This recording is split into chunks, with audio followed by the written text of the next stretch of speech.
नमस्कार दोस्तों, एक बार पुनः स्वागत है आपका अपने चैनल NCERT सॉल्यूशन 99 पर। दोस्तों, हमें आशा है आप अच्छे होंगे, स्वस्थ होंगे और आपकी पढ़ाई अच्छे से चल रही होगी।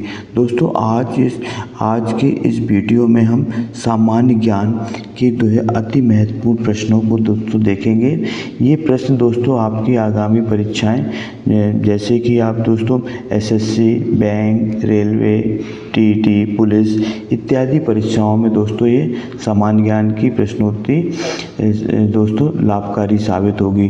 दोस्तों, इस प्रश्नोत्तरी में दोस्तों आपके इतिहास, भूगोल, अर्थशास्त्र, राजनीति शास्त्र, संस्कृति, विज्ञान एवं कृषि, खेल इत्यादि पर आधारित दोस्तों प्रश्नों का संकलन किया गया है।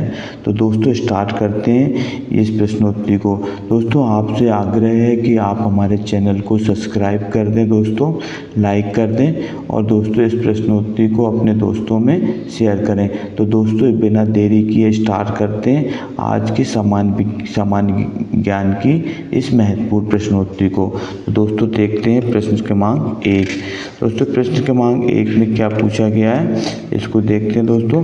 प्रश्न क्रमांक 1 में दोस्तों पूछा गया है कि दोस्तों भारत का जो है राष्ट्रीय पुष्प कौन सा है। दोस्तों बताना भारत का राष्ट्रीय पुष्प कौन सा दिया है। 4 ऑप्शन दिए दोस्तों इसमें, गेंदा, गुलाब, डहलिया और कमल। तो दोस्तों बताना है भारत का राष्ट्रीय पुष्प कौन सा है। तो दोस्तों भारत का जो राष्ट्रीय पुष्प है दोस्तों वो है कमल। इसका राइट आंसर दोस्तों डी है। कमल जो है दोस्तों भारत का राष्ट्रीय पुष्प है।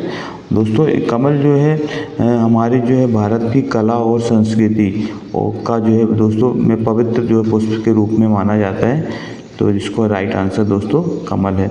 तो प्रश्न क्रमांक दोस्तों दूसरा देखते हैं। दूसरे में क्या पूछा गया है, संविधान का प्रारूप किसने तैयार किया था। दोस्तों बहुत ही महत्वपूर्ण क्वेश्चन है। अक्सर परीक्षाओं में ये प्रश्न दोस्तों पूछा जाता है कि संविधान का प्रारूप जो है किसने तैयार किया था। 4 ऑप्शन है, sir BN Rao, KL Munshi और गोपाल स्वामी अयंगर और दोस्तों अल्लादी कृष्णा स्वामी अय्यर। तो दोस्तों जैसा कि आपको पता है कि भारत का जो संविधान था, कॉन्स्टिट्यूशन ऑफ इंडिया का जो प्रारूप तैयार किया था वो किया था दोस्तों सर BN राव ने। दोस्तों सर BN राव ने जो है संविधान का प्रारूप तैयार किया था। दोस्तों BN राव को संविधान सभा के दोस्तों संवैधानिक सलाहकार थे और दोस्तों उन्होंने 1948 में दोस्तों ये मसौदा तैयार किया था। तो दोस्तों इसको आप याद रखेंगे, संविधान का प्रारूप किसने तैयार किया था, सर BN राव ने। प्रश्न क्रमांक दोस्तों तीसरा देखते हैं, कागजी मुद्रा फिएट मनी किससे संबंधित है। निजी बॉन्ड से, सरकारी बॉन्ड से, वैध मुद्रा से, इनमें से कोई नहीं। तो दोस्तों सरकारी मुद्रा जो संबंधित है दोस्तों वो है वैध मुद्रा कहलाती है, सरकारी मुद्रा। इसके बाद दोस्तों प्रश्न क्रमांक चौथा देखते हैं, भारतीय संविधान कैसा है। दोस्तों 4 ऑप्शन है, लचीला, अपरिवर्तनशील, लचीला और अपरिवर्तनशील, इनमें से कोई नहीं। तो दोस्तों भारतीय संविधान लचीला है और अपरिवर्तनशील है। दोस्तों भारतीय संविधान जो है 26 नवंबर 1949 को संविधान सभा द्वारा अपनाया गया था और दोस्तों 26 जनवरी 1950 को दोस्तों ये संविधान लागू हो गया था। दोस्तों 26 जनवरी 1949 को अंगीकृत किया गया था संविधान सभा द्वारा और 26 जनवरी 1950 को दोस्तों ये लागू किया गया था। तो दोस्तों इसका राइट आंसर C है। प्रश्न क्रमांक दोस्तों 5वां देखते हैं, मनुष्य नज़दीक और दूर की दोनों वस्तुओं को देख सकता है। तो बताना दोस्तों किस कारण देख सकता है। पुतली, 4 ऑप्शन है, पुतली का आकार व्यवस्थित किया जा सकता है, लेंस अपनी फोकस लंबाई परिवर्तित कर सकता है, लेंस घुमाए जा सकते हैं, लेंस में दूर और नज़दीक वस्तुओं को देखने के लिए अलग अलग होते हैं। दोस्तों साइंस से रिलेटेड क्वेश्चन है। तो दोस्तों इसमें बता रहा है कि मनुष्य नज़दीक और दूर की वस्तुओं को कैसे देख सकता है। तो उसके लिए इसका दोस्तों जो मेन रीज़न है, लेंस जो होता है, जो आँखों में जो लेंस होता है वो फोकस लंबाई को परिवर्तित कर सकता है दोस्तों, घटा या बढ़ा सकता है, जिससे कि दोस्तों वह दूर और पास की वस्तुओं को आसानी से देख सकता है। तो इसका राइट आंसर दोस्तों बी है। इसके बाद दोस्तों प्रश्न क्रमांक 6वां देखते हैं। प्रश्न क्रमांक 6वां में क्या पूछा गया है दोस्तों, पेरिस किस नदी के किनारे पर बसा है। दोस्तों बताना है पेरिस किस नदी के किनारे बसा है। दोस्तों जैसा कि आपको पता है पेरिस जो है फ्रांस की राजधानी है और दोस्तों ये सीन या साइन नदी के किनारे बसा है। इसका राइट आंसर दोस्तों ए है। इसके बाद दोस्तों प्रश्न क्रमांक 7वां देखते हैं। 7वें के दोस्तों ये खेल से संबंधित प्रश्न है। सुब्रतो कप किससे संबंधित है। दोस्तों बताना सुब्रतो कप किससे संबंधित है। फुटबॉल से, बैडमिंटन से, क्रिकेट से या शतरंज से। तो दोस्तों इसका राइट आंसर बताइए आप। दोस्तों सुब्रतो कप जो है ये फुटबॉल से संबंधित है दोस्तों। इसका राइट आंसर दोस्तों ए है। इसके बाद दोस्तों प्रश्न क्रमांक 8वां देखते हैं। भारत में निम्नलिखित में से सबसे बड़ी लोकोमोटिव फैक्ट्री कहाँ है। दोस्तों बताना सबसे बड़ी लोकोमोटिव फैक्ट्री कहाँ है। बनारस में है, चेन्नई में है, कपूरथला में है या चित्तरंजन में है। तो दोस्तों भारत की जो सबसे बड़ी लोकोमोटिव कंपनी है वो दोस्तों चित्तरंजन में है और दोस्तों चित्तरंजन जो है पश्चिम बंगाल में है। दोस्तों ये जो यहाँ सबसे बड़ी लोकोमोटिव कंपनी का नाम है दोस्तों CLW चित्तरंजन लोकोमोटिव वर्क। तो दोस्तों सबसे बड़ी जो लोकोमोटिव फैक्ट्री है वो चित्तरंजन में है और दोस्तों चित्तरंजन जो है पश्चिम बंगाल में है। इसको आप अच्छी तरह से याद रखेंगे।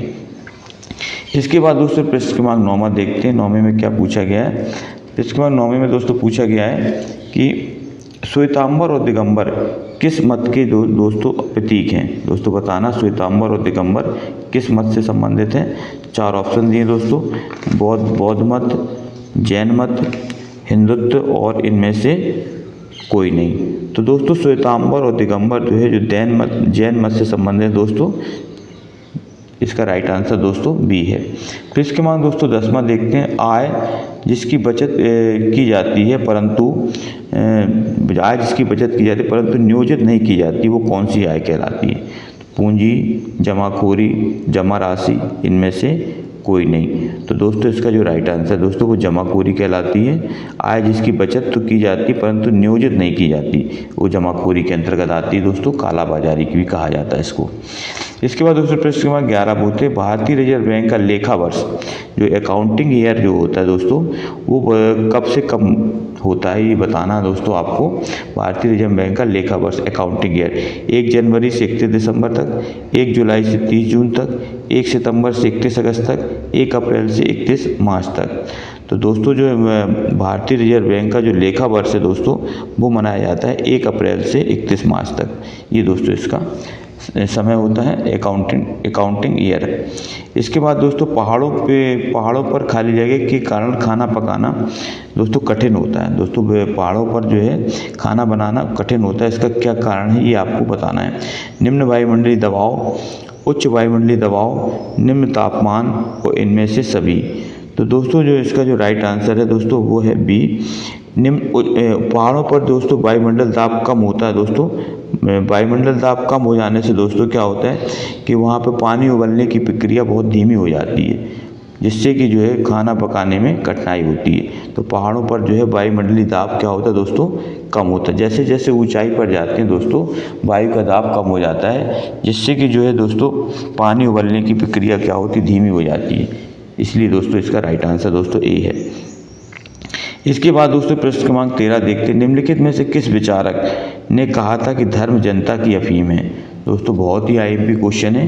किस विचारक ने किसने कहा था थिंकर ने कि जो धर्म जो है जनता की अफीम है। फ्राइड, मार्क्स, रसेल और शॉ। तो दोस्तों ये जो कथन है दोस्तों ये कहा था कार्ल मार्क्स ने कि जो है कार्ल मार्क्स ने कहा था दोस्तों कि धर्म जो है जनता की अफीम है। इसके बाद दोस्तों प्रश्न क्रमांक 14 देखते हैं। चंगेज खान ने किसके राज्य में भारत पर आक्रमण किया था। 14 तो दोस्तों 4 ऑप्शन है इल्तुतमिश, बलबन, कुतुबुद्दीन ऐबक और शेरशाह सूरी। तो दोस्तों इसका जो राइट आंसर है दोस्तों वो इल्तुतमिश के समय दोस्तों चंगेज खान ने भारत पर आक्रमण किया था। प्रश्न क्रमांक दोस्तों 15 देखते हैं। दोस्तों आपसे एक आग्रह है दोस्तों कि आप प्लीज़ हमारे दोस्तों चैनल को सब्सक्राइब कर दें, लाइक कर दें। दोस्तों हम इसी तरह आपके लिए सामान्य विज्ञान, सामान्य ज्ञान, सामान्य हिंदी और हिंदी साहित्य से संबंधित दोस्तों प्रश्नोत्तरी लेकर आते रहते हैं। आप जाकर के प्लेलिस्ट में इन्हें देख सकते हैं। दोस्तों प्रश्न क्रमांक 15 पूछा गया, निम्नलिखित में से कौन यह मानता है कि प्रगति की अवधारणा उस गिरगिट की तरह है जो पर्यावरण का रंग ग्रहण करती है। दोस्तों बताना 15 का राइट आंसर। तो दोस्तों इसका राइट आंसर इसका है किंग्सले डेविस। किंग्सले डेविस का कथन है दोस्तों ये। इसके बाद दोस्तों प्रश्न क्रमांक 16 देखते हैं, 16 में क्या पूछा गया है। प्रश्न क्रमांक दोस्तों 16 में पूछा गया है दोस्तों, समुद्र में ज्वार आने का कारण क्या होता है। दोस्तों बहुत ही महत्वपूर्ण क्वेश्चन है कि समुद्र में जो ज्वार आने का क्या कारण होता है। 4 ऑप्शन दिए दोस्तों, महासागरों के ऊपर पवन के कारण, चंद्रमा का गुरुत्वाकर्षण कारण, पृथ्वी का घूर्णन के कारण और पृथ्वी का परिक्रमण के कारण। तो दोस्तों जो समुद्र में जो ज्वार आने का कारण होता है दोस्तों, वो होता है दोस्तों चंद्रमा और सूर्य के गुरुत्वाकर्षण के कारण। तो दोस्तों इसी के कारण जो है दोस्तों ज्वार भाटा आता है। तो इसका राइट आंसर दोस्तों बी है, चंद्रमा का गुरुत्वाकर्षण।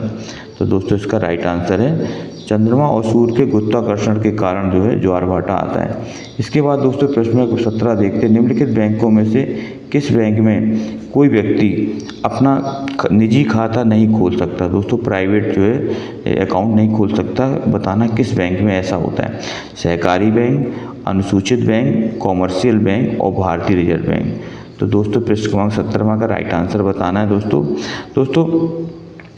जो भारतीय रिजर्व बैंक है ये दोस्तों बैंकों का बैंक कहा जाता है और इस बैंक में दोस्तों कोई भी व्यक्ति अपना निजी खाता नहीं खोल सकता। बाकी सहकारी बैंक, अनुसूचित बैंक और कॉमर्शियल बैंक, इन तीनों बैंकों में दोस्तों व्यक्ति अपना निजी खाता खोल सकता है, जबकि भारतीय रिजर्व बैंक में अपना निजी खाता नहीं खोल सकता। प्रश्न क्रमांक 18 पूछा, भारत के उपराष्ट्रपति के चुनाव किसके द्वारा होता है। 4 ऑप्शन दिए दोस्तों, लोकसभा के सदस्यों द्वारा, राज्यसभा के सदस्यों द्वारा, राज्यसभा और विधानसभा के सदस्यों द्वारा, लोकसभा और राज्यसभा के चुने गए सदस्यों द्वारा। तो दोस्तों जो भारत के उपराष्ट्रपति का चुनाव होता है दोस्तों वो होता है लोकसभा और